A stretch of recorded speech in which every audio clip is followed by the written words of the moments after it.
Saudara Duta Besar Amerika Serikat untuk PBB, Mike Waltz, mengumumkan Dewan Keamanan PBB sahkan resolusi usulan Presiden Donald Trump mengirimkan pasukan internasional ke Gaza. Dewan Keamanan PBB mengesahkan resolusi usulan Amerika Serikat untuk membentuk Dewan Perdamaian di jalur Gaza dan mengerahkan pasukan stabilisasi internasional. Dalam pemungutan suara, 13 negara mendukung rencana resolusi tersebut, sedangkan Rusia dan Tiongkok memilih abstain.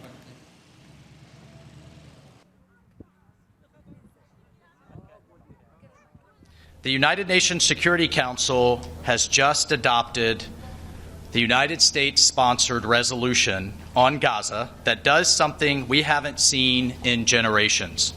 It provides a real, actionable pathway to lasting peace for Palestinians and Israelis. And I would encourage everyone around the world, and I would certainly encourage the media to read the entire resolution. Read the whole thing. It is truly a victory for everyone who believes in a future where the Palestinian people can determine their own destiny.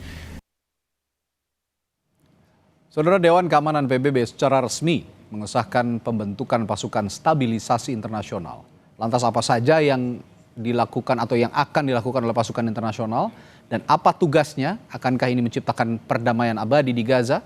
Kita akan membahasnya bersama dengan Ahmad Khairul Umam, Direktur Pasca Sarjana Hubungan Internasional Universitas Paramadina. Selamat malam, Mas Umam. Selamat malam, Mas Reddy. Baik, Mas Umam, kalau bicara pasukan perdamaian lewat International Stabilization Force ya ISF yang dibentuk oleh PBB dan atas restu dari Presiden Amerika Serikat Donald Trump. Ini Anda melihatnya murni kemanusiaan untuk perdamaian di Gaza atau jangan-jangan ada agenda geopolitik yang perlu dicermati? Ya, tentu memang tidak mudah, Mas Reddy, bahwa ini memang menjadi sebuah langkah yang cukup spekulatif. Bagaimana kemudian nanti akan bergerak ke depan. Tetapi sebagai sebuah upaya untuk menghadirkan perdamaian di Gaza, tentu ini patut untuk diapresiasi, yaitu U.S.-led peace architecture dalam konteks post-war governance. Maka hadirnya ISF tadi, International Stabilization Force, memang kemudian diharapkan bisa melakukan proses penciptaan ya perdamaian di fase awal, meskipun sebenarnya kemudian tentu responnya, reaksinya ini tidak mudah. Karena bagaimanapun juga dari sisi Israel sendiri juga menyatakan sikapnya yang tegas untuk tidak menerima beberapa hal di dalam konteks kehadiran ISF ini, dan juga Hamas sendiri juga menyampaikan bahwa ini sebagai sebuah US-led peace architecture yang sifatnya dipaksakan. Artinya dalam konteks teknis di lapangan, ASF ini juga berhadapan atau berpotensi berhadapan bukan hanya dalam konteks bagaimana kemudian Israel seringkali ya melampaui batas dalam menerjemahkan aturan-aturan hukum internasional, tetapi juga berpotensi berhadapan dengan Hamas sendiri yang per sekarang menolak untuk melakukan disarmament atau pelucutan senjata. Maka di level ini memang tidak mudah. Dan selain itu, Mas Reddy, terkait dengan Board of Peace yang tampaknya akan diketuai langsung oleh Presiden Trump, tampaknya ini kemudian juga bisa menciptakan kebingungan tersendiri ya, karena ekspektasi dunia Islam, ekspektasi termasuk komunitas Eropa untuk menghadirkan two-state solution dalam resolusi ini memang tidak begitu clear. Maka statement yang tadi kalau misal kita baca, memang ada betul terminologi independent Palestine, ada juga pathway to Palestine self-determination and statehood. Tetapi memang dalam pembahasan yang cukup berbelit, dan itu tampaknya menjadi sebuah pola diplomasi yang dilakukan oleh Amerika Serikat untuk meredam ketegangan di dalam politik domestik Israel itu sendiri. Jadi memang dinamikanya cukup light di sana, Mas Reddy. Tapi dalam konteks politik internasional misalnya Mas Umam, menurut Anda apa makna ketika Dewan Keamanan PBB akhirnya sepakat mengirim pasukan ke Gaza? Padahal sebelumnya kan selama ini banyak usulan tersendat oleh veto. Ya, memang ini diakui atau tidak menjadi sebuah wajah baru yang seolah kemudian menunjukkan warna yang berbeda dari pendekatan multilateralisme. Karena selama ini PBB dianggap gagal dalam menciptakan sebuah komitmen konkret dalam upaya penyelesaian konflik di Gaza. Dan per hari ini justru menunjukkan komitmen yang cukup solid. Memang ada political will of the top political leader di dalam konteks sistem atau struktur politik internasional. Dalam konteks ini adalah Presiden Amerika Serikat, Donald Trump. Maka kemudian 13 berbanding kosong, meskipun memang ada Rusia dan juga China yang memilih abstain, tetapi abstainnya China dan Rusia itu kemudian secara tidak langsung memberikan ruang yang terbuka bagi UNSC, United Nations Security Council, untuk mengeksersis keputusan ini. Memang tidak mudah karena bagaimanapun juga tantangannya cukup beragam, tetapi sebagai sebuah langkah awal menuju hadirnya perdamaian, menuju hadirnya two-state solution, tentu upaya untuk menghadirkan ISF di tengah ruang konflik yang selama ini betul-betul sulit untuk diredam, ini menjadi langkah maju yang harus diapresiasi. Memang Mas Redi, kita tidak banyak pilihan, tetapi sebagai sebuah fakta keputusan, ini adalah langkah positif yang patut diapresiasi bersama. Baik, nah saya masuk ke ISF lagi. Bagaimana mandat ISF ini bisa selaras dengan prinsip-prinsip piagam PBB misalnya?